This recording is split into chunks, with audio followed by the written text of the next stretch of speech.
문제를 이렇게 푸는 거는 지금 백선 문제는 이론적인 거를 갖다 넣어서 같이 보려고 그러는 거예요, 의도가. 실제 무슨 뭐 문제가 이렇게 나오면 너무 어렵지, 그 나오면은. 지금은 공부하려고 보는 문제지, 이게 맞추려고 보는 문제가 아니에요. 자꾸 이제 못 맞추는 거에 대해 상처받지 마세요. 많이 맞추는 사람 이상한 사람이야. 그죠? 공부하려고 보는 거야. 그죠? 그러니까 여러분들이 백선 놓고 여기 있는 지문들을 잘 이해하고 분석하면서 알라고 애를 쓰면 되는 거야. 그러면서 계속 반복해 보는 거죠. 그리고 만약에 24개 이상으로 적중을 하게 되면은 그건 잘한 거지, 결론적으로. 그리고 지금 평소에 안 보던 거지만 이거 혹시 몰라야 낸 것들이 있잖아요. 그런 것들이 나오게 되면은 챙기는 것이고, 그렇죠? 하지만 안 나오면 할 수 없는 거고, 그렇죠? 뭐 부담 갖지 마세요. 그리고 뭐 자꾸 얘기하지만 뭐 똑같이 나온다고 장담은 못 하지만 이게 이제 미천이 돼가지고 맞출 수 있는 건 분명한 거니까. 그래서 반복해 보시면 되고, 다시 한번 얘기하지만 1차 과목은 백선보다는 저는 기출이 맞다고 봐요. 1차 과목은 기출이 맞아요, 다시 보는 게. 하지만 2차 과목은 기출은 아니에요. 그렇죠? 특히 공법이나 세법은 개정이 많아서 기출만 놓고 봤다가는 안 돼요. 기출은 기본으로 한 거고요. 백선하고 우리 개정된 거 감안한 거 있잖아요. 그런 거 위주로 보시는 게 공법이랑 세법은 특히 맞는 것 같아요. 뭐 공시 같은 거는 뭐 안 바뀌니까 그냥 그것도 기출 봐도 괜찮아. 공시 같은 거는 나오는 거 뻔하잖아요. 나오는 게 뭐 가등기, 뭐 신탁등기 이런 거 맨날 나오는 거 뻔하잖아. 아이고 어려워라. 그래서 보시면 돼요. 입니다. 그러면 건축법 좀 봐볼게요. 건축법. 그래도 우리가 건축법 들어가면 좀 환기가 돼요. 그렇죠? 처음에는. 그러다가 또 머리 아파져요. 그렇죠? 회계들. 건축법 1번부터 쭉 보시고요. 요즘 건축이 약간 좀 어렵게 나오는 경향이 있습니다만 우리 목표는 3, 4개 정도를 맞출 수 있다라고 제가 매번 설명을 드리죠. 3개에서 4개쯤 건지자. 요즘에 계속 건축법이 어렵게 나옵니다만 어려운 거 신경 쓰지 마시고 제발 좀 믿어요. 분명히 할 거예요, 합격을. 건축물이라는 것을 건축하자, 대수선하자, 리모델링하자, 용도 변경하자 라고 한다면 적법하게 하기 위해서 허가를 받아라, 경미하다면 신고하고 할 수 있다 라고 하는 부분의 내용을 보는 게 건축법에 대한 내용인 거예요. 그래서 개별 사실에 대한 뭘 이제 암기한다고 이해하시면 될 것이고요. 그러다 보니까 다음 페이지에서 기본 용어정의라고 해서 주요구조부, 시작. 주요구조부, 내기 바보지주, 주요구조부, 바지 보내주기. 그건 또 알아, 또 어떻게. 그리고 지하층 관련된 부분들 꼭 기억하시고요. 그 다음에 건축물 정의한 거 얘기하시면서 고층에서 초고층, 준초고층 아셔하는 거 알 거고요. 그 다음에 건물 중에서도 다중이용 건축물 관련된 부분 무너지지 말라고. 구조기술사 협력을 요하는 건물들이 있다. 방법이 없어요. 통으로 외워야 돼요. 내가 설명하면 뭐예요? 여러분이 외워야지 이제. 뭔지 모르는 분은 없어요. 다 알아요, 뭔지는. 근데 외워지지가 않는 게 문제인 거고, 또 문제를 보면 욕이 막 나와요. 뭘 물어보는지 알 수가 없어요. 그래서 공부는 여러분이 하셔야 됩니다. 61번입니다. 완전 중요하죠, 이 문제도요. 그래서 건축물 등에 대한 설명입니다. 시작. 건축물 등에 대한 설명, 옳은 거라고 나오게 됩니다. 그러면 건축물 등에 대한 부분들 제가 아까 봤던 그림책의 87페이지 확인해 보시면서 내용 보시면 알 수 있겠죠. 첫 번째 봅시다. 건축물과 분리하여 축조된 높이 4m의 장기첨, 사광 장기첨이잖아요. 그러면 축조 신고해야 한다, 맞는 것 같지만 4m를 4초, 초과해야 돼요. 그럼 4m인 거는 초과한 게 아니라 신고할 이유가 없어요. 그렇죠? 4초, 사광 장기첨. 시작. 사광 장기첨. 초과할 때. 거봐. 아까보다 훨씬 프레시 돼 있죠, 지금 느낌이. 그죠? 잠 깼어, 이제. 두 번째 봐봐요. 초고층 건축물은 뭐가 돼요? 50층 이상이라거나 200m 이상인데 둘 중에 아무것도 안 걸렸네요. 그럼 초고층 건축물이라 볼 수는 없겠죠. 그렇죠? 틀렸습니다. 그리고 내용에서 후단 부분은 맞네요. 고층 건축물 중에서 초고층 건축물이 아닌 나머지는 뭐가 되고 중초고층이 되어지고 앞부분이 틀렸어요. 그렇죠? 세 번째 봐요. 주요 구조부 정의 경기 바보 지피예요? 뭐라고요? 경기 바보 지피야? 뭐라고요? 아니죠. 매력벽 내기 바보 지주 주계단 매력벽 그렇죠 여러분? 그 얘기죠. 내기 바보 지주 주요 구조부 이거죠. 매력벽 기둥 바닥보 지붕틀 주계단. 그 다음에 네 번째 다중이용 건축물과 준다중이용 건축물을 물어보고 있는데요. 하나 주의하실 건 바닥 면적 합계가 6,000제곱미터다. 그러면 5,000제곱미터 이상인 문종판 운의숙이잖아. 그렇죠? 근데 교육연구시설이면 준다중이용인데 인 것 같지만 16층 이상이거든. 16층 이상이라고 한다면 교노동 위관장도 다 뭐가 되어진다? 다중이용이 되어지거든요. 정답은 몇 번? 4번이 답이라고 이해할 수 있고요. 그리고 5번. 15층으로서 위락시설 주제예요. 교노동 위관장, 위락시설. 그럼 16층 이상도 아니고 5천 이상도 아니고 이게 어떻게 다중이용 건물이 되겠습니까? 그리고 위락이기 때문에 뭐가 된다? 준 다중이용이라고 해야 되겠죠. 교노동 위관장의 위락시설. 뭐하죠? 1,000제곱미터 이상이면 뭐다? 그냥 준다중이용. 이해가셨죠? 16층 이상이 아니니까 다중이용이라고 볼 수는 없는 겁니다. 그렇죠? 그 얘기들. 쉬운 것 같아도 은근히 헷갈리니까요. 보셔야 됩니다. 그래서 봐요. 다중이용 건축물이라고 나오죠. 그러면 16층 이상이면 무슨 용도가 됐건 다 다중이용. 문종판 운의숙이 5천 이상이면 다중이용. 그리고 다중이용과 준다중이용 겹치면 안 되는 거고 1천 이상이 되어지면서 문종판 운의숙에다 교노동 위관장이 있는 거죠. 알겠습니까? 포인트는 많이 소개된 게 이거예요. 16층 이상. 16층 이상이면 어쨌든 뭐가 되어진다? 어떤 용도가 됐건 다중이용이거든요. 알겠습니까? 그걸 아는 게 이 문제의 포인트. 또 축조하는 공작물은 뭐야? 넘눈이란 말 까먹지 말고. 그렇죠? 보면서 같이 외워줘요. 맞습니다. 건축법은요. 용어 정의 파트에서 한두 개가 나오는데 이걸 놓치면 정말 맞출 게 없어요. 그렇죠? 꼭 좀 기억하시고. 두 번째입니다. 이번에 지하층. 틀린 거라고 나오죠. 지하층은 87페이지 왼쪽 밑에 있어요. 일단 지하층은 바닥에서 지표면까지 뭐가? 평균 높이가 층 높이의 얼마? 2분의 1 이상이죠. 이거 모르는 사람 진짜 없을 것 같아. 그쵸? 게다가 중요한 거. 내가 저번에 아침 문제도 말씀드렸는데 지하층 등이 상습 침수가 돼요. 방제 지구 등으로서. 뭐라고요? 지하층 등이 상습 침수가 된다. 그러면 우려되는 지역에 대한 부분에 대해선 일부 공간을 주거용으로 사용하거나 거실을 설치하는 것이 부적합하다고 인정된다면 허가권자는 건축위원회 심의라는 걸 거쳐서 건축 허가를 하지 아니할 수도 있다. 이게 뭐야? 허가 거부 규정이지.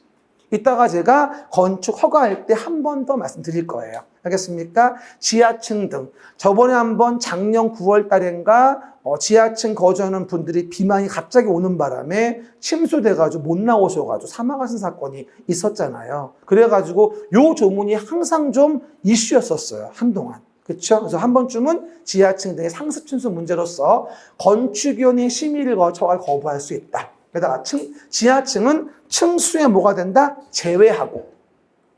그 다음에 용적률 산정 시 연면적 제외하죠. 그죠? 그리고 건축 협정을 한 구역에서라고 한다면 지하층 설치 기준 등은 개별 건축물마다 적용하는 게 아니라 통합 적용하게 됩니다. 건축 협정 구역 안에 통합 적용. 답은 몇 번? 이건 틀린 거고, 틀린 거. 그럼 뭐야? 기읍, 리을이 되어져서 답은 3번이야. 그렇죠? 또 다시 또 뭐다? 옳은 거라고 오해하시면 안 돼. 4번 답하지 말고 지문 잘 읽어라. 또 4번 했지? 그럴 것 같아요. 그러니까 이게 그만큼 잘 읽어야 한다는 얘기예요. 이런 거 4개면 10점이에요. 10점은 평균 3.33점입니다. 평균 3.33이면 한 10,000명은 있을 거예요, 그 사이에. 농담이 아니라. 장난 아니에요. 그러니까 눈 똑바로 또 잘 풀어야 됩니다. 됐고요. 63번. 적용 대상 행위의 건축에 대한 설명이겠죠. 88페이지. 워낙 중요하죠. 나올 때가 돼서 이것도요. 적용 대상 행위에 대한 부분으로서 건축의 종류죠. 건축의 종류 뭐가 됩니까? 신증, 개재이, 신축, 증축, 개축, 재축, 이전. 신증, 개재이, 신축, 증축, 개축, 재축, 이전입니다. 그럼 봐봐요. 첫 번째. 부속 건축물이 있는 대지에서 새로 주된 건축물을 축조했다면 증축입니까? 신축입니까? 신축입니다. 부속 건축물이 있는 대지는 건물이 없는 걸로 봐버리는 거거든요. 그 다음 두 번째, 건폐율을 개별 대지마다 적용하지 아니하고 두 개 이상 대지를 대상으로 통합 적용하여 건축물을 건축하는 것을 결합 건축이라고 한다. 뭐가 좀 애매하죠? 뭐예요? 용적률을 통합 적용하는 게 결합 건축이지. 건폐율을 통합 적용하는 게 아니고.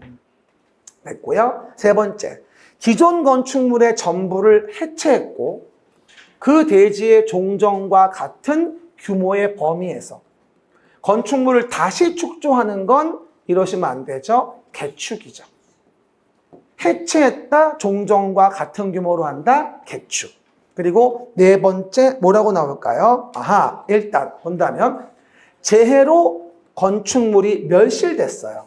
멸실됐다.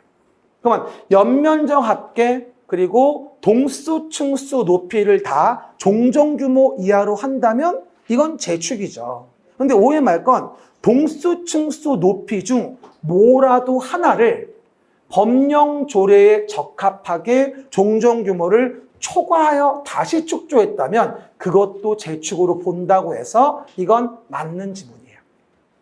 그렇죠? 연면적 합계가 종전 규모 이하다. 예외 없이.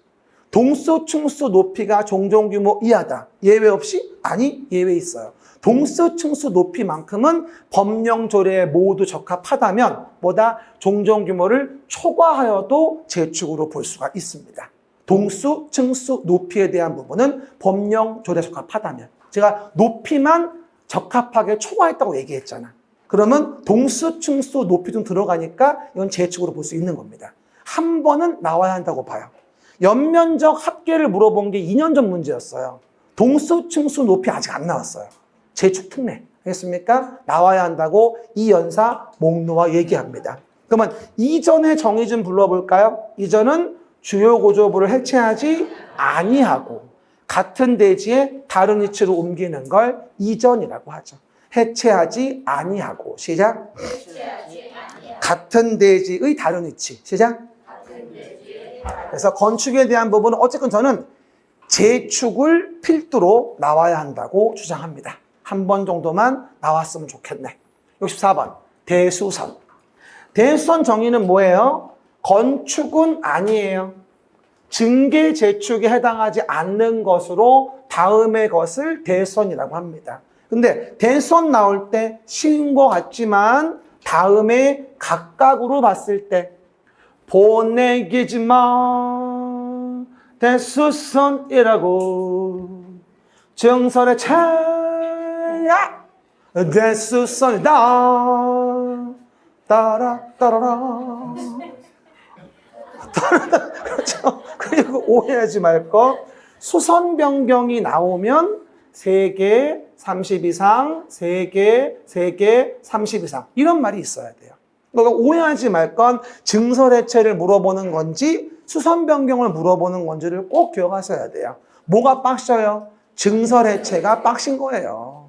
수선 변경은 경미하니까 3개 이상 30 이상을 요구하는 것이고. 알겠죠? 그리고 방주다 대손이로 시작. 방주다 대손이로 방화벽, 방화구획 등 주계단, 피난계단, 특별피난계단 등 다하고 다세대, 하고세대 간 경계벽, 증해, 수변, 증해, 수변, 증해, 수변 다 대선이다. 총 가지수는 뭐예요? 8가지예요.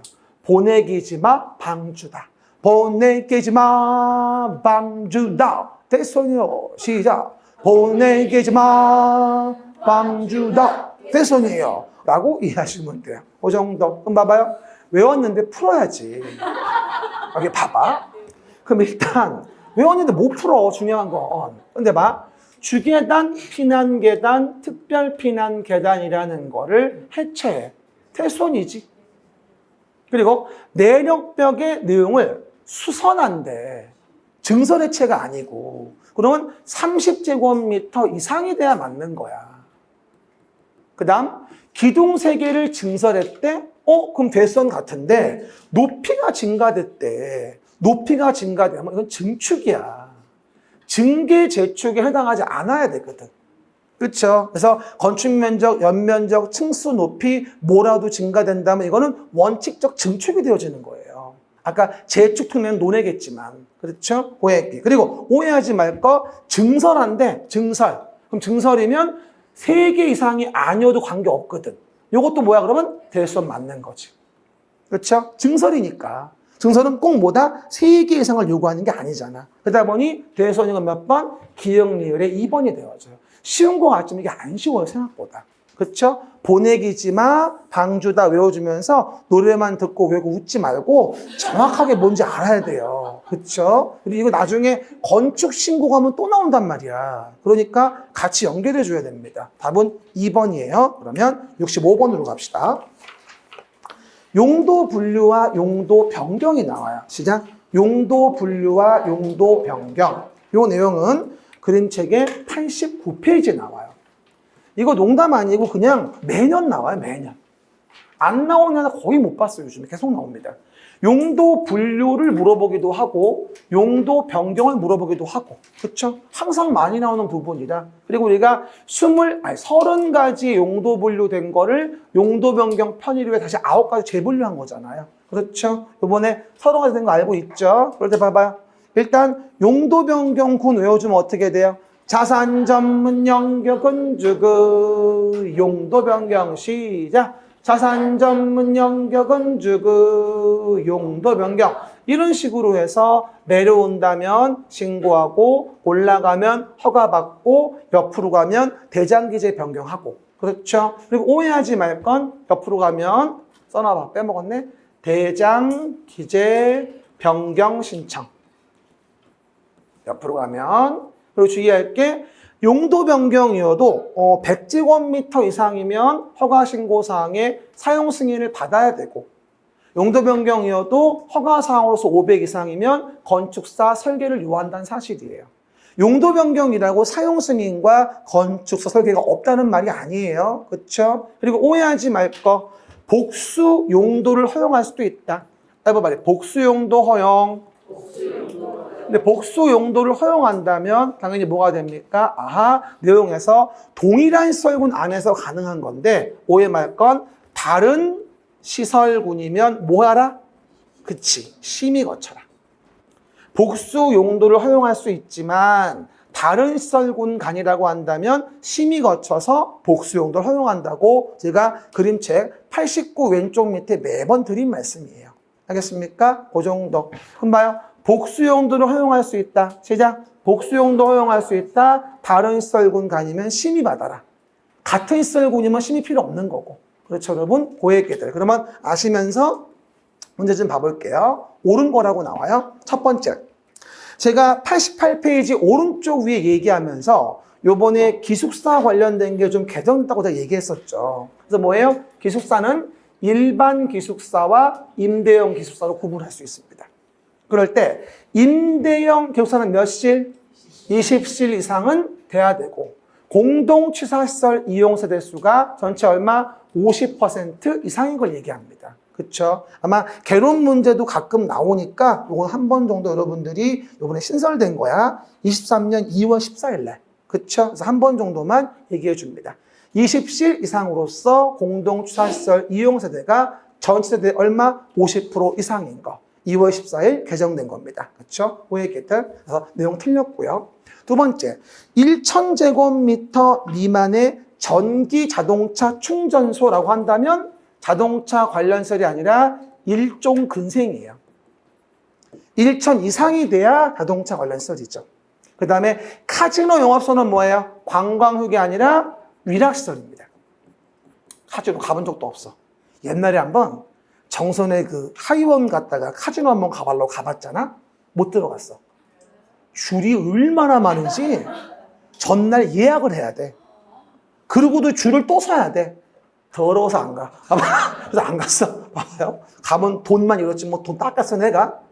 땄을 수도 있어. 어쨌든 했고요. 그 다음에 세 번째 봅시다. 발전시설과 관련된 부분은 자산 전문 영뷰 건축 그 중에 어딜까요? 전기통신. 전기통신, 발전은. 그러면 발전은 전기통신이고 업무는 뭐예요? 주거 업무가 되어지겠죠? 그럼 내려오잖아요. 뭐 해줘야 돼요? 신고사항이 되어지겠죠. 신고사항. 네 번째입니다. 300제곱미터의 운동시설이에요. 영업하면 판동수기죠. 영업. 그러니까 영업설군입니다. 그리고 관광휴게는 뭐가 된다? 문화집회시설군이죠. 그러면 위로 올라가죠. 그러면 허가받는 건 맞아요. 그죠? 그런데 사용승인 받지 않는다? 아니죠. 100 이상의 허가신고 모두에 대해 사용승인 받아야 되니까 300제곱미터면 당연히 사용승인 받아야 됩니다. 이해 가셨죠? X. 그리고 봐봐. 5번. 노유자시설과 수련시설 다 뭐예요? 노유자시설과 수련시설이면 둘 다 교육복지시설군이에요. 뭐다? 둘 다 교육복지. 그럼 동일한 시설군 안에 있는 거죠. 그러면 복수 용도를 허용한다라고 한다면 지방도시계획의 심의를 거치지 아니하죠. 다른 시설군일 때만 심의 거치는 거니까. 그렇죠? 그럼 정답은 몇 번? 5번. 심의 거치지 아니한다. 복수 용도 허용할 때. 왜? 동일한 시설군 안에 있는 거니까. 거의 매년 나와요. 지문 하나하나 잘 분석하시고요. 방법은 없어요. 외워야 돼요. 내가 말하면 뭐합니까? 외워야지. 그렇죠? 그 얘기들 확인해 보시면 되겠습니다. 정답은 5번. 오른쪽 봅시다. 6번 문제입니다. 6번 문제 오른쪽. 적용 제외 건축물. 시작. 적용 제외 건축물. 그 다음에 적용 의상 지역에 대한 설명이다. 틀린 거라고 나와요. 하나 주의하실 거. 여기 봐요. 건축법이 전면 적용되어진다. 시작. 건축법이 전면 적용되어진다. 어디면? 도시지역, 동읍의지역, 지구단위 계획구역이면 건축법은 뭐가 되죠? 전면 적용됩니다. 하지만 A섹터라고 한다면 도시도 아니고 동읍도 아니고 지구단위 계획구역도 아닌 A동네는 저푸른 초원 위에죠. 저푸른 초원 위에 지랄하고 거기 집을 지면 분쟁이 많아요? 없죠. 아무도 관심 없어요. 그러니까 이런 곳에서는 건축법의 일부 규정을 배제하죠. 대지와 도로와의 관계, 도로의 지정 폐지 변경, 대지, 도로, 건축선, 건축선에 대한 건축 제한, 방화지구, 대지 분할 제한. 이걸 적용하지 않겠다는 얘기야. 이 외의 것은 적용해야 돼. A섹터라고 하더라도. 또한 다음의 경우는 뭐가 된다? 건축법을 아예 적용하지 않겠다. 배제. 맨날 얘기하는 문화재, 철도, 궤도, 고속도로, 통행용, 징수시설, 컨테이너를 이용한 간이창고인데 공장 용도로 이동이 쉬운 거, 하천구역, 스문조작실. 그러면 건축법 전면 배제는 뭐야? 건축법의 모든 규정을 다 적용하지 않겠다는 얘기야, 이 말은. 뭐라고요? 건축법의 모든 규정을 뭐 한다는 얘기야? 다 적용하지 않겠다는 얘기라고. 그렇죠? 그래서 우리가 조문 봐보시면요. 내용 봤을 때 첫 번째 봐봐요. 일단 이 문제는 한번 뭘 봐야 돼요? 전면 배제냐 아니면 일부 배제냐 봐야 되는 거야. 첫 번째 봐봐요. 문화재 관련된 거죠? 그럼 전면 배제죠. 그럼 뭐가 나오든 다 적용하지 않아요. 두 번째. 공장의 용도로 쓰이는 것으로서 이동이 쉬운 컨테이너를 이용한 간이창고도 전면 배제죠. 그럼 뭐가 된다? 건폐율 규정 적용하지 않아요. 하천법에 하천구역 내 수문조작실도 뭐예요? 전면 배제죠. 그런데 건축법에 방화지구 안의 건축물에 대한 관한 규정 적용한다? 말도 안 되죠. 하천법에 하천구역 내 수문조작실은 건축법 전면 배제이기 때문에 뭐다? 방화지구 안의 건축물 규정을 적용할 이유가 당연히 없습니다. 그렇죠? 정답은 3번. 네 번째. 지구단위 계획구역이 아닌 농림지역이래요. 아니고 동읍도 아니래요. 그럼 일부 규정만 저푸른 초원에 적용하지 않는 거죠? 대지 분할 제한 규정보다 적용하지 않아요. 마찬가지 지구단위계획구역도 아닌 도시 외의 지역으로 동읍이 아니라고 한다면 용적률은 제외한단 말이 없으니까 적용하죠. 됐습니까? 요것만 제외. A섹터는. 전면 배제는 뭐야? 모든 규정 다 배제. 이해 가셨죠? 쉬운 것 같지만 나오면 굉장히 헷갈립니다. 그래서 잘 보시고 뭘 배제하는지 내용들 확인해 줘야 됩니다. 그림책은 어디? 89페이지 오른쪽에 나와 있는 부분이고요. 아, 그렇구나. 시작. 아, 그렇구나. 그런 다음에 우리가 건축을 들어간다면 그림책은 92페이지. 그럼 이제 사전 결정 문제가 나오고 건축 허가 문제가 나오면서 진행이 되어지게 됩니다. 사전 결정 건축 허가. 시작. 사전 결정 건축 허가. 하나 주의할 게 있어요. 건축법에서 내용 볼 때 허가하고 사전 결정 등이 나오는데 사전 결정도 잃어버릴 만한 문제가 나와요. 그리고 우리 배우는 공법 중에 사전 결정이 언급되어 있는 건 사실은 건축법밖에 없어요. 봐봐요. 허가 내줄 때 이만큼을 확인해 줘야 돼요. 근데 너무너무 많은 내용이라 한꺼번에 허가 내주는 게 착오 없이 하기 어려우니까 그중에 환경이나 교통과 관련된 부분은 미리미리 좀 검토하자. 그게 사전결정 신청제입니다. 이해 가셨죠? 많은 내용 중 일부를 미리 검토할 시간을 갖는 겁니다. 그래가지고 사전결정은 신청할 수 있다. 7일 내에 알려줘라. 됐죠? 그리고 건축위원회 심의, 교통, 영향평가서 검토 동시에 신청할 수 있고 환경과 관련된 게 나오면 누구? 환장과 협의하라고. 제발 국장 좀 그만 괴롭히라고. 환경은 환장에게. 시작. 다음은 협의한 걸로 봐. 간주해줘. 국산 농화를 간주한다. 하지만 여기 뭐가 없어? 도로법에 대한 걸 간주한다는 말은 없어. 평가사 2번 나왔어. 도로법의 점유허가를 사전결정으로 간주하진 않아. 왜? 지금 건물 지려고 하는 거 아니잖아. 사전결정에 불과한 거니까. 한번 말해. 국산 농화를 간주한다. 2년 내 허가 신청하지 않으면 사전결정은 뭐다? 효력을 잃어. 허가 신청하지 아니하면. 절대 착공신고하지 아니하면이 아니고 허가 받지 아니하면도 아니야. 허가 신청하지 아니하면이야. 시작. 허가 신청하지 아니하면. 그리고 건축위원회 심의와 관련된 것도 2년 내에 허가 신청하지 않으면 효력을 잃게 돼. 그렇죠? 어쨌든 사전결정 문제, 가끔 물어보는 문제고 작년도에도 문제가 나왔던 문제긴 하지. 봐요. 사전결정 기본 담화로 몇 개만 확인해 봅시다. 첫 번째 봐봐요. 옳은 거라고 나옵니다. 첫 번째, 초고층 건축물, 뭐라고요? 초고층 건축물 16층 이상으로서 연면적 합계 10만 이상 건축물. 그러면 허가권자에게 우리가 사전결정을 신청해야 한다? 어서 많이 들었는데 이거? 이거는 사전결정이 아니라 93페이지 왼쪽 위에 93페이지 왼쪽 위에 안전영향평가 실시 의무를 얘기하는 거예요. 93페이지 왼쪽 맨 위에 안전영향평가. 요즘에 이거 핫합니다. 외워줘야 돼요. 초고층 건축물이라거나 10만 이상으로서 16층 이상.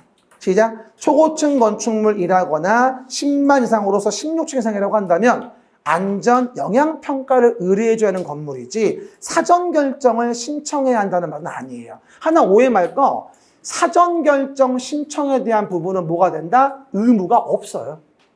초고층이건 뭐건. 그렇죠? 왼쪽 위 할 수 있다. 그 점 기억하시고요. 또 사전결정이라는 걸 뭐 하죠? 결정했다면 사전결정 신청서를 결정일로부터 며칠? 7일 이내에 통지 송부해 주게 되겠죠. 7일. 그리고 허가권자는 사전결정 신청된 건축물이 대지 면적이 소규모 환경 영향평가 대상 사업인 경우 국장과 이러시면 안 돼요. 환경은 환장에게 양보하세요. 시작. 환경은 환장에게 양보하세요. 4번 사전결정 통지를 받은 경우 도로법의 점용 허가를 받은 걸로 보지는 않습니다. 국산, 농화 네 가지만 간주하는 거니까. 해봐 말해. 국산, 농화. 5번 건축위원회 심의를 받은 자가 심의 결과를 통지받은 날부터 2년 이내에 건축의 허가를 신청하지 아니하면 건축위원회 심의의 효력은 상실되죠. 허가를 신청하지 아니하면 답은 5번. 아주 스탠다드한 지문이죠. 그렇죠? 얼마든지 맞출 수 있는 문제. 근데 이거는 중요하다고 말은 안 할래요. 그렇죠? 작년도에 요 의제사항을 물어봤었는데 또 나올 것 같지는 않긴 한데 어쨌건 사전 결정하고 안전 영향 평가는 구분하셔야 됩니다. 그렇죠? 그 얘기들 68번. 68번은 건축 허가와 관련된 내용이다. 옳지 않은 거고 이건 항상 나온다고 봐줘야 됩니다. 봐요. 그러면 건축 허가권자 누군지 봐봅시다. 건축 허가권자 그림책 어디? 92페이지 오른쪽에. 그러면 허가권자가 누군지 봐볼까? 불러봐요. 특별자치시, 특별자치도, 시장군수, 구청장 허가권자입니다.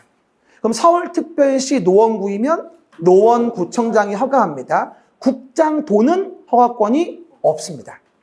그죠? 다만 21층 이상이라든가 그 다음에 연면적 합계 10만 이상이라면 특광이 허가하게 되겠죠. 그럼 봐봐요. 30층이 건물이 있습니다.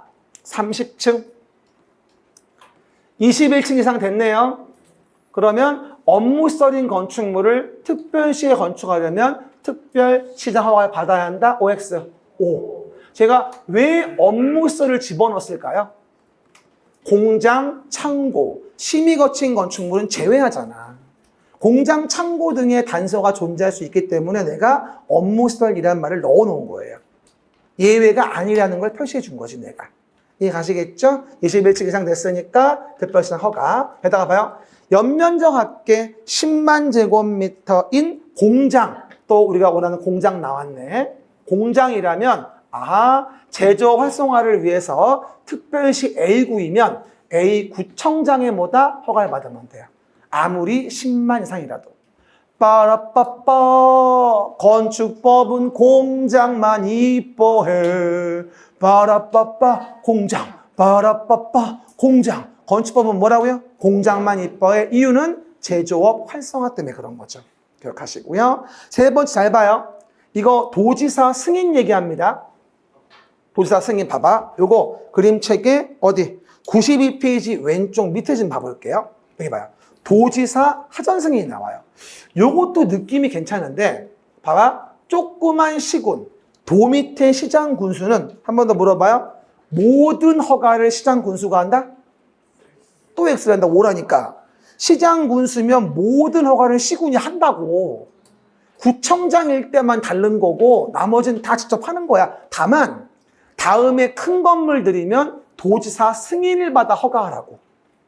도가 허가한단 말이 아니고 경기도 의정부시, 경기도 구리시 모든 허가는 누가 해? 시장이 하는 거야 그냥. 하지만 21층 이상이거나 10만 이상 등 큰 건물이면 시군은 도한테 승인을 받아 허가해. 구청장 특광하고는 달라. 그리고 주의할 거. 자연환경 수질보호를 위한 공으로 도가 지정 공고한 3층 이상이라거나 연면적 합계 10만 이상인 1천 이상인 봐봐 위숙박 그 다음 공동주택 일반 음식점 일반 업무시설 1번이 아니어도 자연환경 수질보호와 관련된 경우에 이 시설은 도승인 받아야 돼. 위숙박 외워야 돼. 공동주택 일반 음식점 일반 업무시설 시작. 위숙박, 공동주택, 일반 음식점, 일반 업무시설. 그리고 주의할 게 자연환경 수질보호인지 주거환경, 교육환경 보호는 잘 구분하셔야 돼요. 주거환경, 교육환경 보호는 위숙박뿐입니다. 면적 층수도 안 나오고. 이해가셨죠? 그러면 뭐를 통제를 더 가하는 거야 사실은? 주거, 교육환경이 통제를 더 가하는 거야 사실은. 요 면적만 놓고 본다면. 하지만 종류상으로 본다면 이게 더 규제하는 거고. 기준이 뭐냐에 좀 달라지겠지. 따지고 보면. 그 정도. 도지사 승인 기억하시고. 그럼 봐봐요. 문제 4번. 3번. 자연환경을 보호하기 위해서. 자연환경 보호. 제작 자연환경 보호 포인트. 도지사가 지정 공고한 구역. 5층이면 3층 이상 됐네. 그리고 공동주택이네. 그럼 시장군수가 허가하려면 도지사 승인 받아야지. 이해됐지? 안 쉬워요. 정확해야 돼. 네 번째. 도지사는 건축 허가를 제한할 수 있지. 제한할 수 있다? 제한. 그러면 즉시 국장에게 보고해 줘야 하고, 뭐라고요? 즉시 국장에 보고해 줘야 되고, 국장은 제한 내용 과도하다고 지나치다 인정된다면 해제를 명할 수 있지. 93 왼쪽 중간. 그럴 때 제한 기간은 몇 년? 3년이 아니라 2년 이내고, 이래 하나요? 1년 범위 내에서 연장할 수 있는데 자꾸 머릿속에서 3년, 2년이 자꾸 떠올라.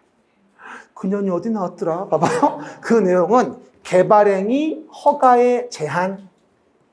이 3년, 2년이고 지금 건축 허가 착공 제한이 2년, 1년인 거야. 이해가십니까? 그거 주의하셔라. 개발행위 허가 제한이 몇 년? 3년, 2년. 이건 국토계획법이고 지금은 뭐예요? 2년, 1년이거든. 그래서 허가 제한 관련된 부분도 은근 많이 물어보니까 내용 정리해 가면서 답은 5번으로 보시면 되겠네요. 넘어가시면 다음 거 69번 좀 봅시다. 허가 취소해야 한다.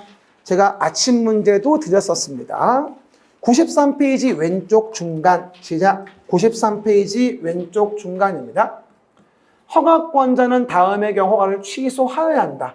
옳은 것으로 모두 고른 것은 93페이지 왼쪽 중단입니다. 다만 단서 좀 읽어봐요. 모두 고른 건데 산업 직접 활성화 공장 설립에 관한 공장을 제외하며 공장 특례 고려하지 말란 얘기지. 그러면서 연장은 고려하지 않는다. 즉 원칙적인 조문만 고려하라 이 얘기인 거야 지금. 그죠? 93 왼쪽 위에 있어요. 그러면 첫 번째 뭐라고 나오죠? 허가 받은 날부터 2년 이내의 공사에 착수하지 않은 거. 공장이면 3년이지만 공장이 아니니까 2년이 맞아. 연장은 고려하지 않는다고 했고. 그 다음 허가 받은 날로부터 착공기간 이내 착수하지 하였으나 완료가 불가능하다고 인정된다 하더라도 취소해야 한다고 얘기했어. 그린 척 확인하면서 봐요. 세 번째, 착공되기 전에 2년이 안 지났는데 경매로 건축주가 대지의 소유권 상실을 했어. 그럼 중요한 거, 6개월 지난 후 공사 착수가 불가능하다고 판단된다면 이건 2년 되기 전이어도 허가를 취소하여야 해. 그러나 국토교통부 장관이 국토관리를 위하여 특히 필요하다고 인정했다. 이건 허가 착공 제한 사유지. 시작. 허가 착공 제한 사유지 허가 취소하여야 하는 거하고는 아무런 관련이 없죠. 됐습니까? 그럼 뭐예요? 내용에서 옳은 거를 모두 고른 거니까 기역, 니은, 디귿 몇 번? 4번이 답이겠지. 이것도 내가 8년째야 8년째. 허가 취소해야 한다. 징그러워 죽겠어 하여튼 간에. 그렇죠? 한 번쯤은 나올 수 있는 건데. 그리고 밑에 보시면 봐봐요. 원래 2년 내에 착공하지 않으면 취소해야 되고 하여도 완료 불가능하다면 취소해야 하지만 2년 지나지 않았다 하더라도 경공매 등이면 착공 신고 전 6개월 이내에 착수가 불가능하다면 그때도 취소해야 한다는 사실. 한 번 더 내용들 이해해 보십니다. 그래도 아까보단 상태가 좋아요. 4교시보다는. 그렇죠? 항상 1일 특강하면 그런 것 같아요. 4교시가 제일 안 좋아요. 5교시는 그래도 양호하네요. 허가 신고 봅니다. 틀린 겁니다. 93페이지 왼쪽 밑에 봐야 되겠죠. 93페이지 왼쪽 밑에 입니다. 건축 허가, 건축 신고. 틀린 겁니다. 됐습니다. 보면서 보세요. 첫 번째, 관리 지역에서 도시 외의 지역이죠. 연면적 200 미만 and 3층 미만이어야 신고하는데 지금 미만이에요? 아니에요? 아니잖아. 200이고 3층이면 미만이 아니거든. 그럼 뭐야? 허가 받아야 합니다. 200 미만 and 3층 미만일 때 신고야. 밑에 봐봐요.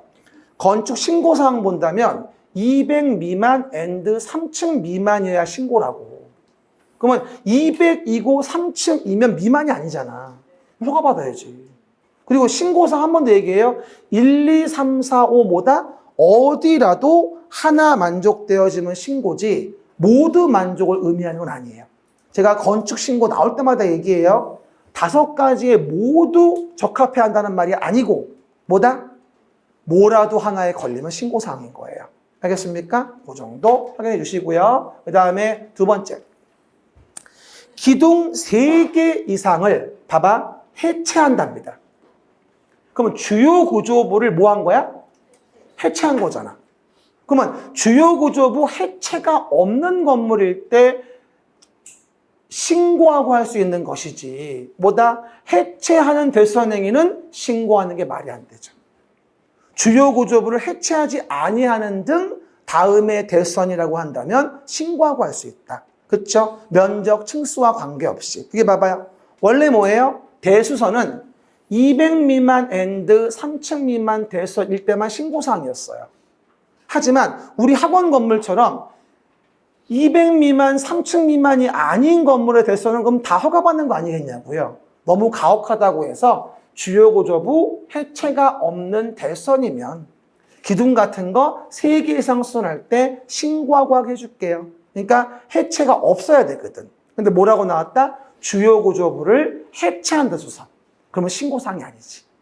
됐습니까? 정답은 2번이 되어줘요. 제가 8월 달에도 모고 문제 냈고요. 7월 달에도 딴 분이 이 문제 또 냈더라고요.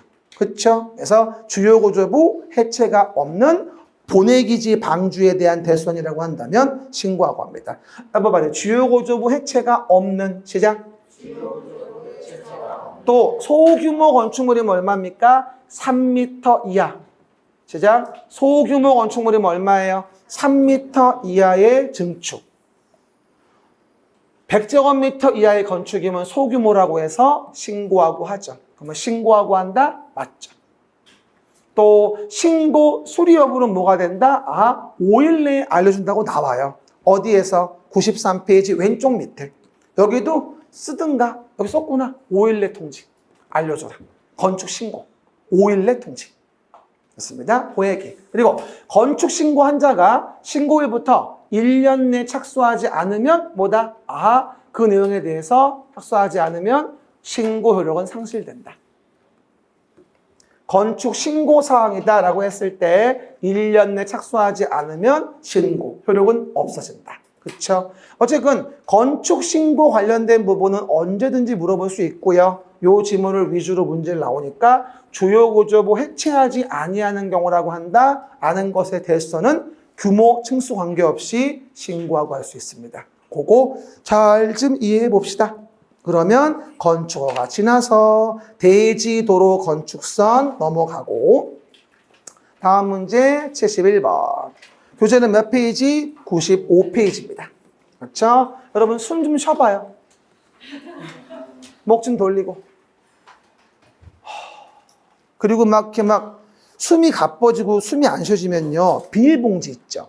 비닐봉지 입에 대고 한번 해보셔야 돼요. 그럼 훨씬 더 약간 좀 덜 졸려오니까. 그렇죠? 나만 더운가? 봐봐요.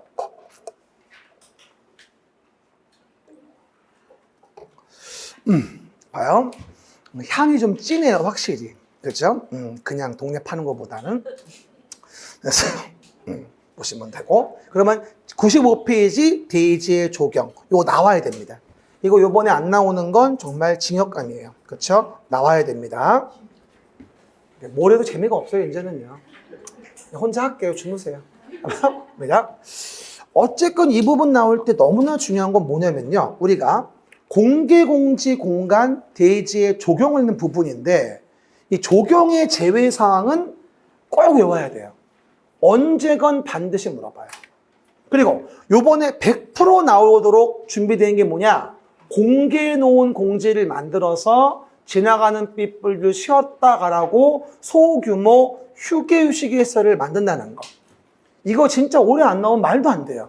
반드시 나와야 돼요. 그렇죠? 그래서 대지의 조경 예외사항, 공개공지, 공지 등 확보에 대한 부분들 꼭 까먹지 말고 외워줍니다. 그러면 문제 보면서 볼까요? 첫 번째 봐봐요. 틀린 거죠. 지금 물어보는 게 틀린 거. 주거지역에 건축하는 연면적 합계가 1000제곱미터인 물류시설은 대지에 조경 조치를 해야 된다?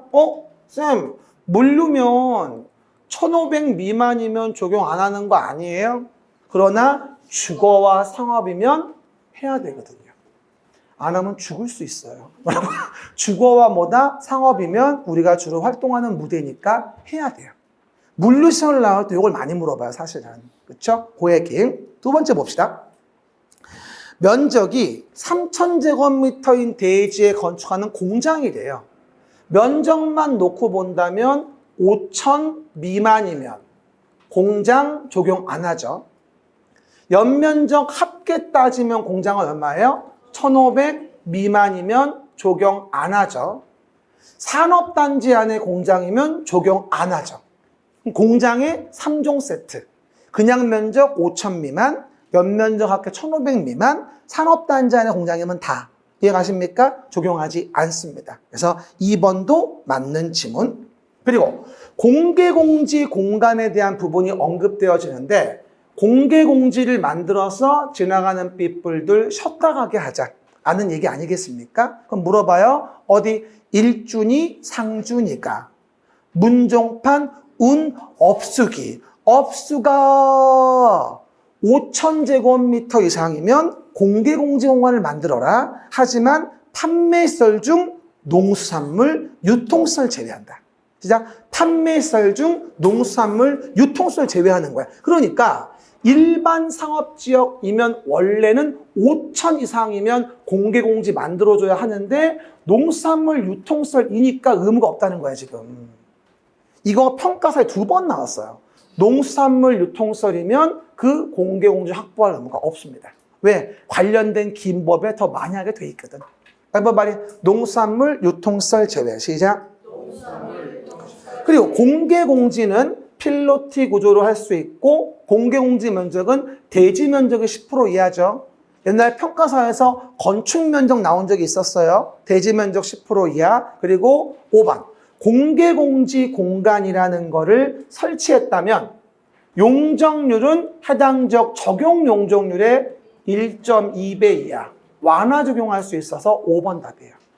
제가 적용과 공개공지 문제를 같이 냈고요. 설명드린 바와 같이 조경 제외사항과 공개공지 공간 그림책 내용 다 있으니까 봐줘서 잘 챙겨줘야 되고 농수산물, 유통시설 제외한다는 사실 기억하시고 이거 업무라는 거 아셔야 되고 됐습니까? 그 정도 확인해 보면 됩니다.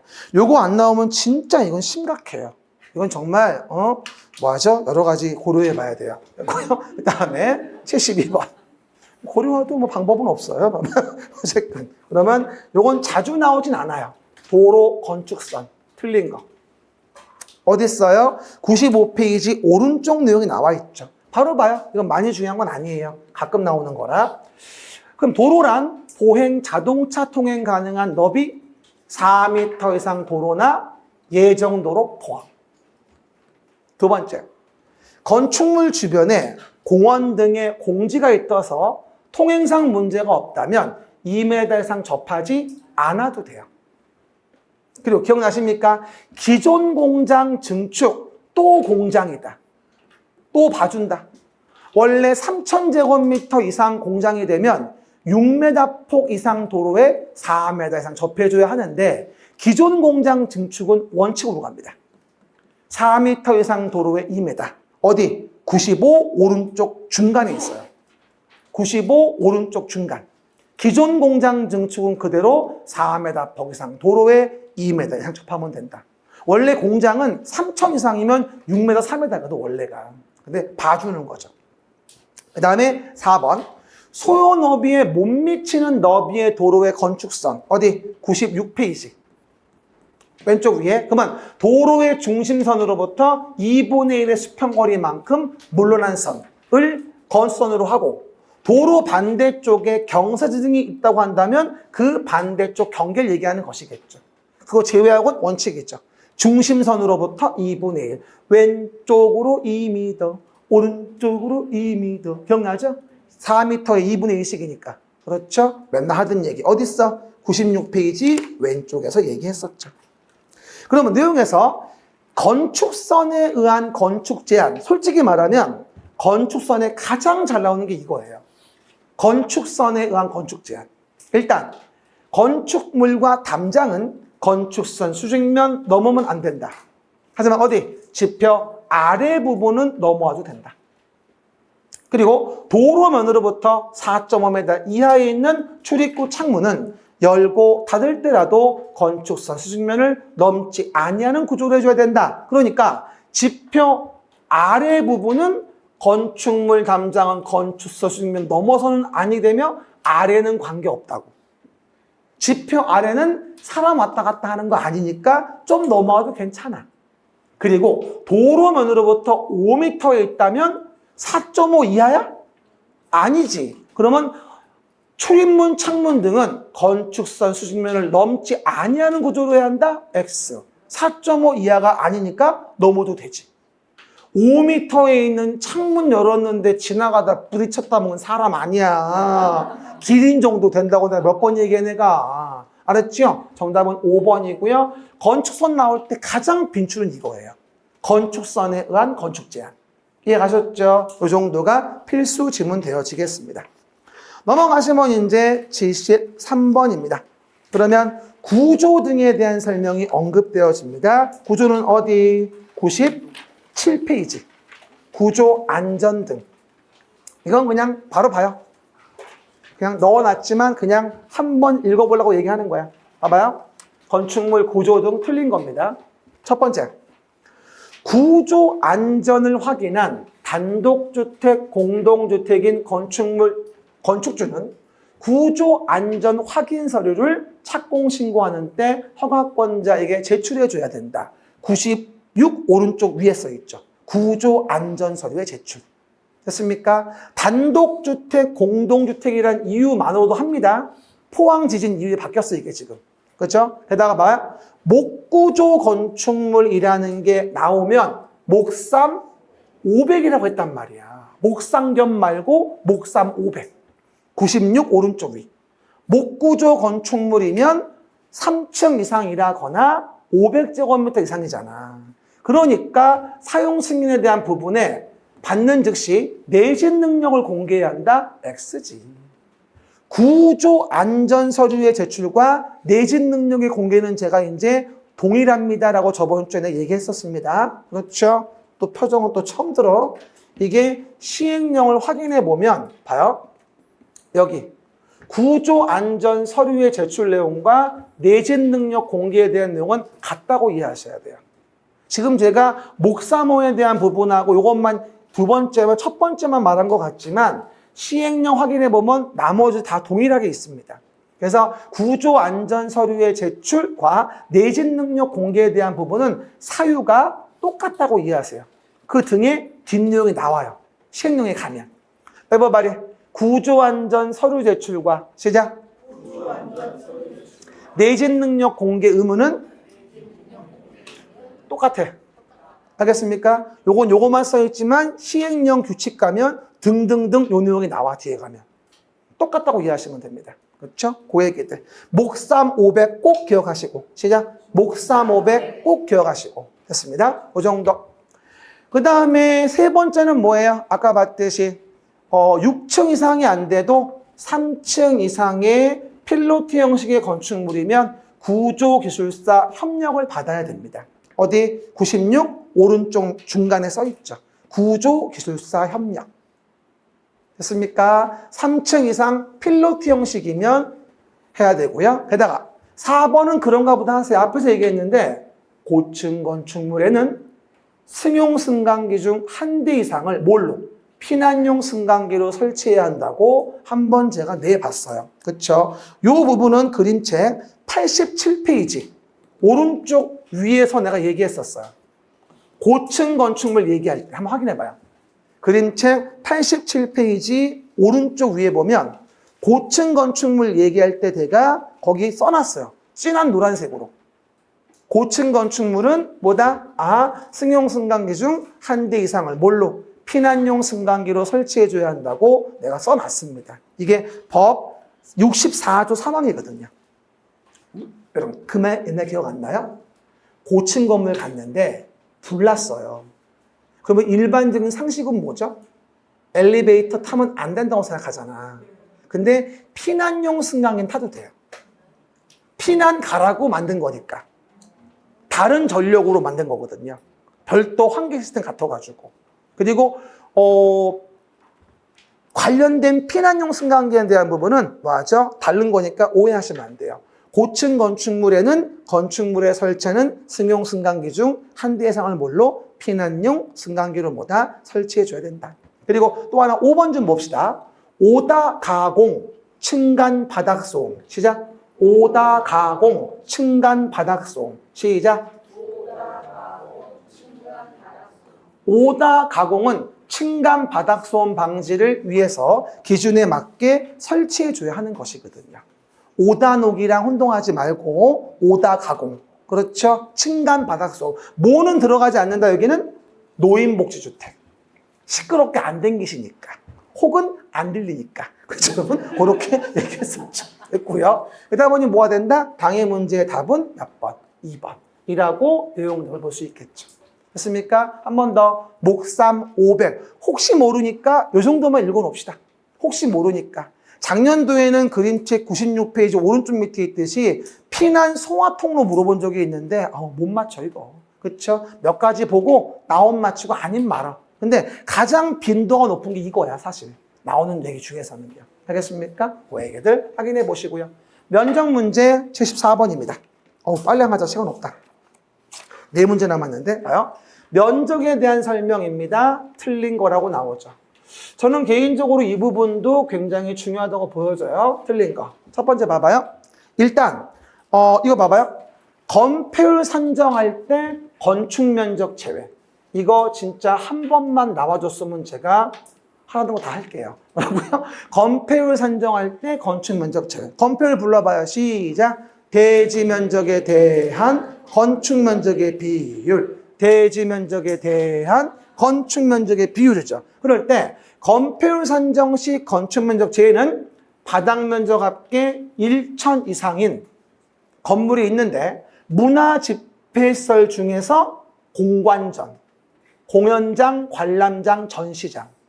공관전을 어디 가서 먹어? 학연도에 가서 먹어. 학교 연구도서관.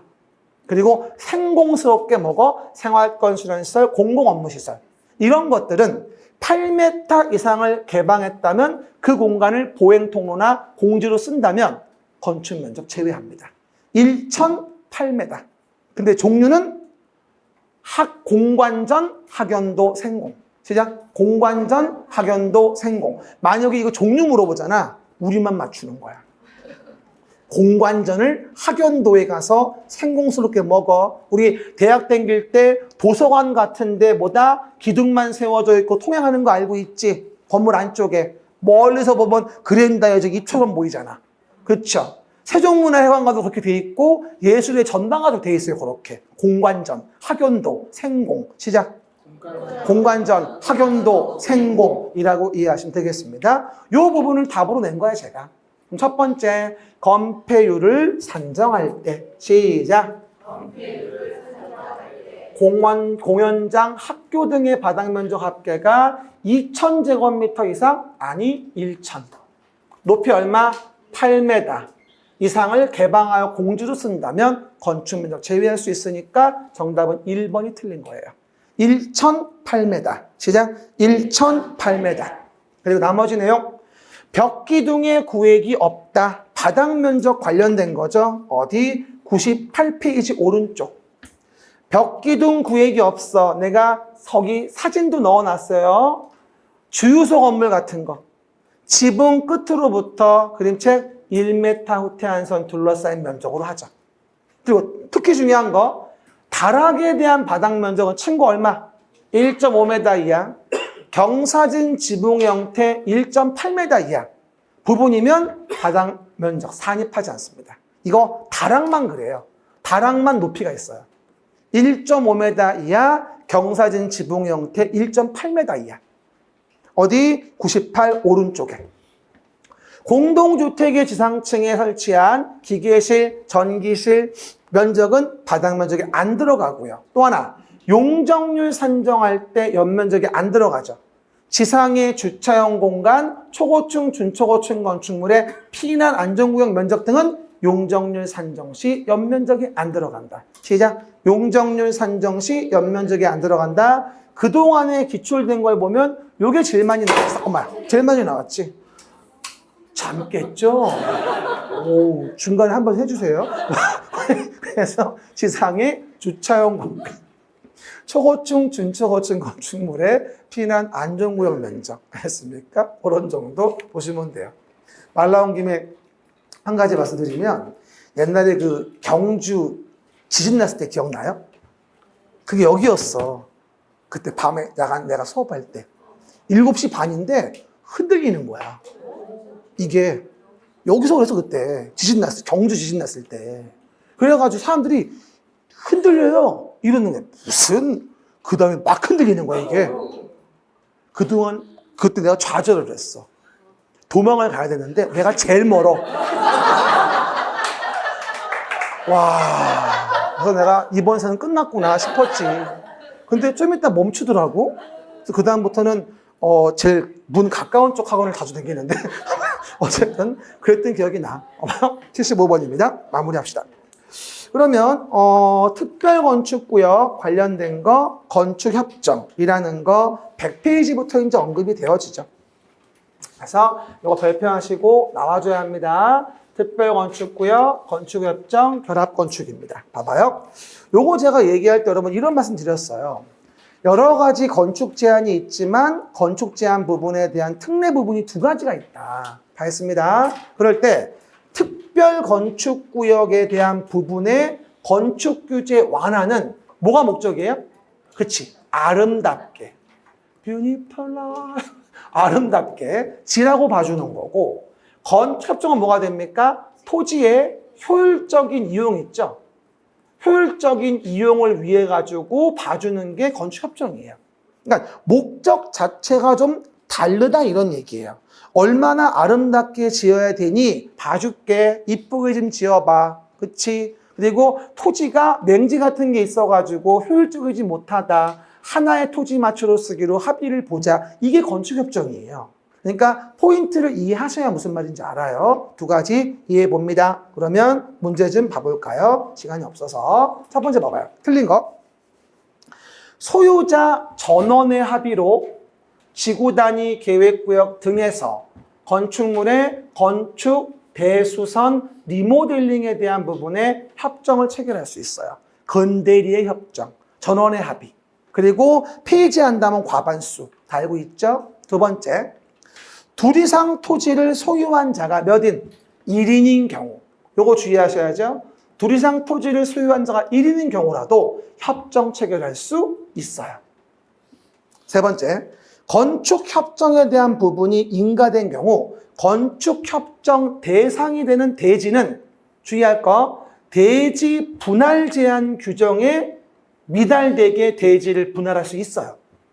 그러니까 건축협정이 되어지면 협정된 토지 간에 대지 분할 제한이라는 건 제한하지 않고 전용주거, 일반주거의 1조 제한도 받지 않아요. 어디? 우리 100페이지 오른쪽 맨 위에 써놨어요. 100페이지 오른쪽 맨 위에. 건축 협정된 곳이면. 그 다음에 네 번째, 특별건축구역이에요. 봐봐. 특별건축구역입니다. 그러면 다음 페이지 101페이지 왼쪽 밑에 있듯이 용적률을 통합 적용하는 결합건축할 수 있어요. 101페이지 왼쪽 밑에 작년 문제였죠. 결합건축 가능한 동네, 상업지역, 역세권 개발구역, 주거환경 개선 정비구역, 건축협정구역, 특별건축구역이잖아. 이걸 특별가로구역이라고 나오는 게 작년 문제 답이었지. 어쨌든 특별건축구역은 뭐다? 용적률 통합 적용, 결합건축할 수 있다. 그리고 5번, 잘 봐봐. 건축협정구역에서는 봐봐. 뭐를 통합 적용할 수 있냐? 한 번 더 물어봐요. 특별건축구역은 아름답게 짓기 위한 거, 건축협정구역은 토지를 효율적으로 이용하기 위한 거. 여기서 통합 적용 가능한 게 여기는 뭐야? 문, 주, 도 통합 적용. 건축협정구역은 뭐다? 건축하의 통합적용이에요. 그러니까 문화예술진흥법의 미술작품의 설치는 특별건축구역에서 통합적용하는 것이지 건축협정구역에서의 통합적용이 아닙니다.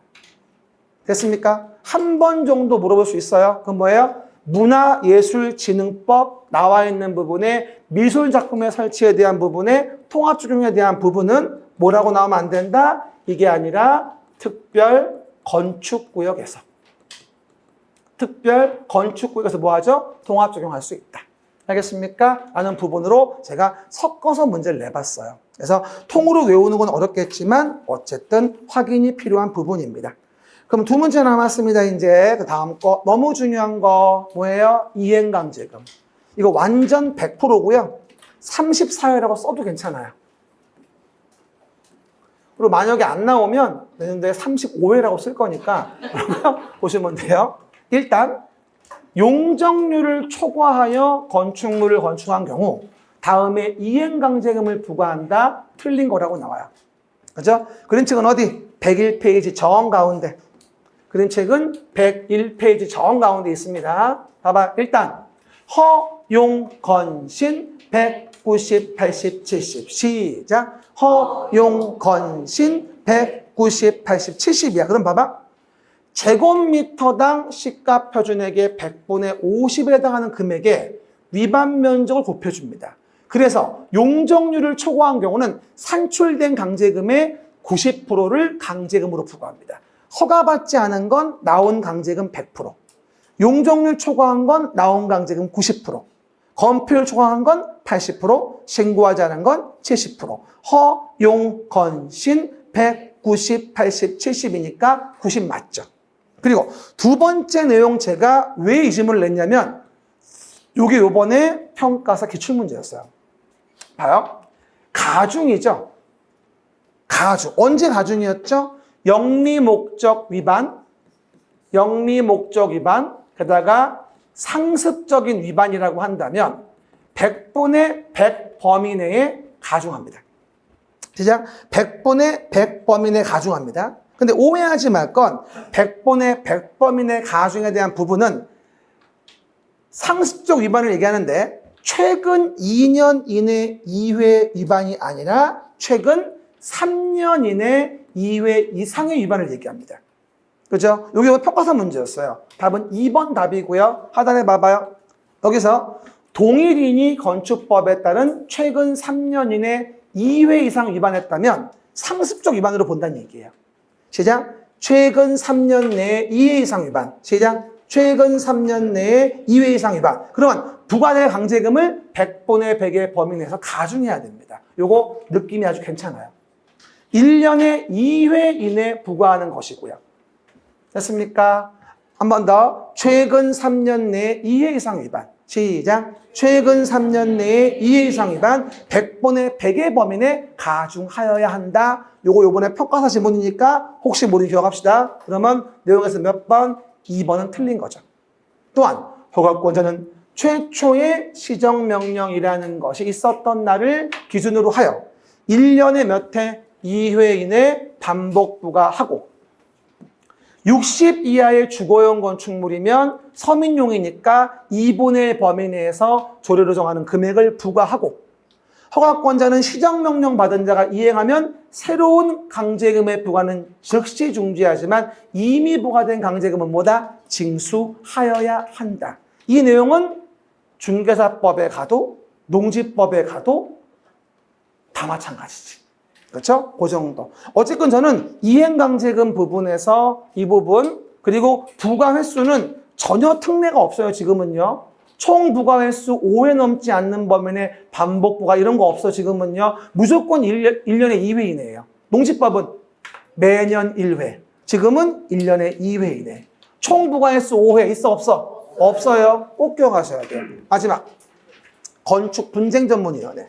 시작. 건축분쟁전문위원회 부분 101페이지 오른쪽 밑에 있습니다.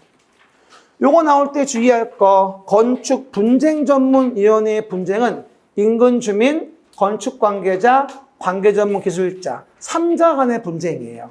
어디에 둔다? 국토교통부에. 허가권자의 분쟁은 여기서 논의할 사항이 아니라는 점. 그렇죠? 건축 분쟁이 이게 32회 때 문제가 나왔어요. 그리고 올해 평가사에 나왔어요.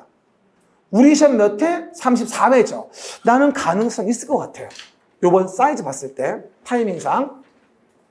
건축 분쟁 전문위원회 틀린 거. 첫 번째, 건축 분쟁 전문위원회는 건축물 건축 등과 관련된 관계자, 인근 주민, 전문 기술자 간의 분쟁의 조정 조정을 위해서 국토교통부에 둔다. 완벽하네요. 알겠습니까? 국토교통부에 둔다. 그 다음 두 번째, 조정은 몇 명? 3명의 위원, 재정은 5명의 위원으로 구성됩니다. 그리고 3번, 조정위원회와 재정위원회, 봐봐. 3명밖에 안 되고 5명밖에 안 돼. 소위원회니까. 그러면 그들 뭐가 된다? 전원 출석해서 과반수 찬성으로 갑니다. 이건 조정위원회와 재정위원회 얘기하는 거니까. 하지만 건축분쟁전문위원회 15명이 다 모이는 경우라면 과반수 출석에 과반수 찬성이에요. 어디? 그림책 101페이지 오른쪽 밑에 혼동하시면 안 돼요. 봐봐. 또 어디야 엄마. 봐봐요. 여기 건축분쟁전문위원회는 원래 인원이 15명이네요. 원래가. 전원합의체가. 근데 그 중에서 조정위원회와 재정위원회, 소위원회를 만든다면 거기는 전원 출석에 과반수 출석. 하지만 분쟁전문위원회 전원합의체로 간다면 원래대로 과반수예요. 그죠? 조정, 재정이 이루어지면 15명이 아니라 꼴랑 3명, 5명이란 말이야. 그러니까 3명 다 나와. 그리고 과반수 2명 찬성. 5명 다 나와. 그리고 3명 찬성. 이 얘기인 거야. 하지만 건축분쟁전문위원회 전원합의체 15명 다 나오는 거라고 한다면 뭐야? 그 회의는 과반수로 간다 이 얘기인 거야.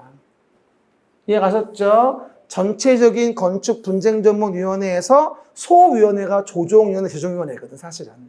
Understand? 됐죠? 그 구분하시고. 자, 8월 달에 모고에도 그 내용 냈었습니다. 그 다음 봐요.